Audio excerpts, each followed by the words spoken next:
Hello and welcome to Songs for the Struggling Artist, the blogcast. This is episode 262. My name is Emily Rainbow Davis, and I am glad that you are listening. Thank you. Today's blogcast is about theater, of which I have not seen any in person in quite a long time. One day, again, perhaps, if I'm very lucky. And I'm still away from my regular mic, so if this sounds different, that's why. But perhaps we'll get used to this particular mic. I don't know. There is a tiny bit of white noise that's like coming from the basement of this house, which you would maybe be able to hear if I were like really silent for a while. But for now, it's just a kind of a gentle, lulling kind of a sound. And enjoy it if you can hear it. I think most people won't hear it, but if you hear it, here's some quiet hush for you. And now I'm going to read you this blog. It is called Here Comes the Wave. When I was in grad school, I brought the guest director from England to see a Moliere piece made by Théâtre de la Jeune Lune on tour from Minneapolis. I'd seen Jeune Lune's work in their home when I was on tour and fell in love with their production of The Kitchen. If you saw this production, you'll know why. Plates! So I knew this visiting director would find something of interest in their Moliere piece. She was very impressed, and we talked about that production a lot, even later that year when I came to assist her on a production in London. Not long after that, Jeune Lune, after 30 years of innovative work, had to close. Word on the street was that financial troubles had sunk them, and they had to disband. Every time I saw this director I'd brought to the show after that, she'd ask me, "Darling, how could this happen? How could they let this wonderful company die? What is wrong in your country that they don't know they need to take care of extraordinary artists like that?" She was greatly troubled by the loss. I was too, though a lot less surprised, as I've come to expect a terrible survival of the financially fittest in the arts in this country. It's not the best art that survives, just the stuff that generates the most financially stable footprint. I think this is backwards, of course. Personally, I don't need my great artists to be financial wizards. If they're not great at managing their money, I don't think that should be a death sentence for a theater company. I want a company to make great theater. I don't need it to make great investments. Anyway, Jeune Lune died, and it was a tragedy for their community, not to mention theater in general, and its reverberations were felt everywhere, even across the ocean to a director who'd seen their Moliere once. Now, here in 2021, a beloved, cherished English company has died.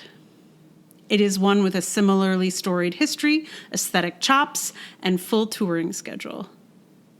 If you saw knee-high theater, you know you saw something special. And they survived through the pandemic. They made it through the eye of the hurricane. But they could go no further. It's heartbreaking. I want to call up that director who used to bemoan the loss of Jeune Lune and say, "Darling, how could you let this happen?" But of course, this is only the first of many beloved companies hitting the rocks, I expect. I expect this is about to happen around the world. There will be companies that quietly folded while we were all at home. There will be companies that held on throughout but could not pick up the pieces here at the end of the road. It's about to get very sad around here for the performing arts, and it's been sad for some time now, but it's somehow going to be a whole new wave of closures and sadness. Darling, how could we let this happen? There are a lot of positive developments in process. Broadway will be back in the fall. The Public is doing some Shakespeare in the Park this summer, featuring one of the actors from The Dragoning. Go see him. But Jeune Lune is long gone. Knee High is shutting down. as things start to open up, many other companies we love will discover that their futures are unsustainable. Darlings, do we have to let this happen?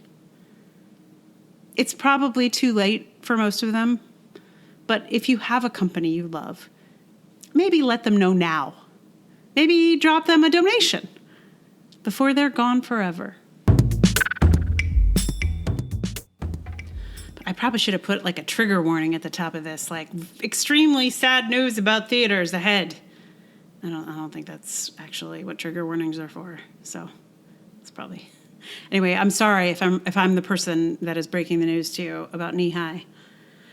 I'm sure you already knew about Jeune Lune because that was a long time ago.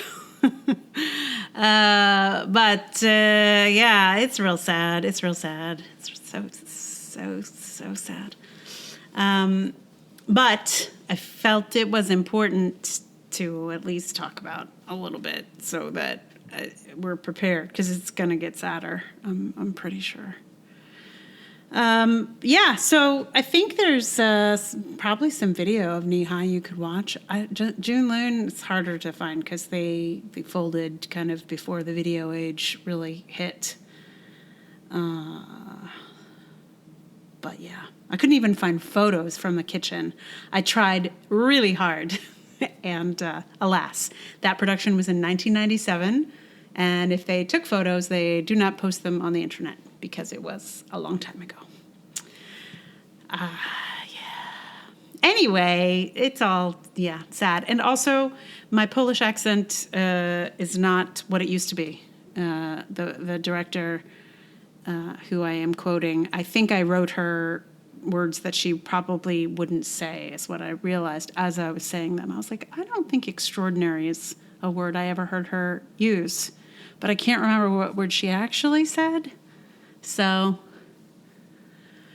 anyway, I feel like I have to, find the right context, and then I can, nail it. But this is not it. It's not exactly what she sounds like. She does sound amazing. I miss her. Anyway, so song. What song? Let's have a song here. And I looked up songs about waves, and didn't find anything that seemed like, doable for a while. There's an XTC song called That Wave, which is impossible in so many ways. But, it's XTC, so it's also delightful. It's delightful and impossible. So not for this context, but you can go listen to it if you'd like to. Also, it wasn't quite appropriate in the sense of what the wave was doing. So I ended up finding Amber Waves by Tori Amos, which is also not directly in line with this particular meaning-wise, but there's a bit about the northern lights that show up in this song. So if you just want to substitute theater for northern lights when you listen to it, then it'll be just like a direct line. And the waves are sort of incidental in terms of what it means, but I felt like the part about the northern lights really hit me in the same way. So in a moment you will hear Tori Amos's Amber Waves. This is the first time I've ever covered a Tori Amos song, so this is taking me down. I think it's not going to be the last, ladies and gentlemen. It will not be the last. And I had to play a chord that I almost always try to avoid on the ukulele. It's extremely easy on guitar, this chord, but I only have the ukulele here with me, so I had to play it on ukulele. So I finally faced the difficult E chord.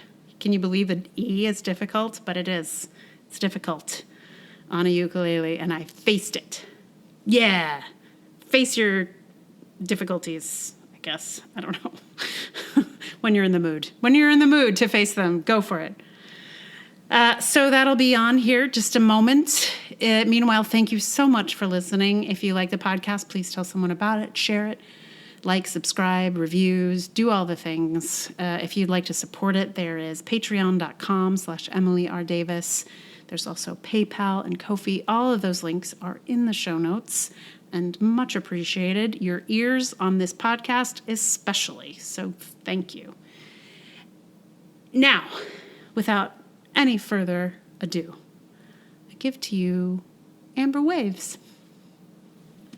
Well, he lit you up like amber waves in his movie show.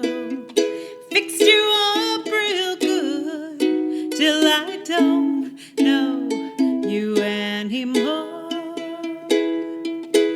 From ballet class to a lap dance, straight to video. And the poolside news was that he would be launching you into every young man's bedroom. You gave it up. DVD and magazine. You gave it up. A private rite of passage. You gave it up. To every boy's sweet dreams with their paper cuts. You said he's got a healing machine. It glows in the dark.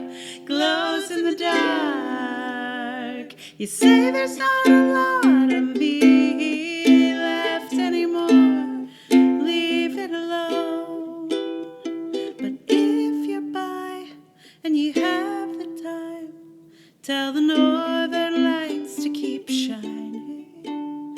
Oh, lately it seems like they're drowning.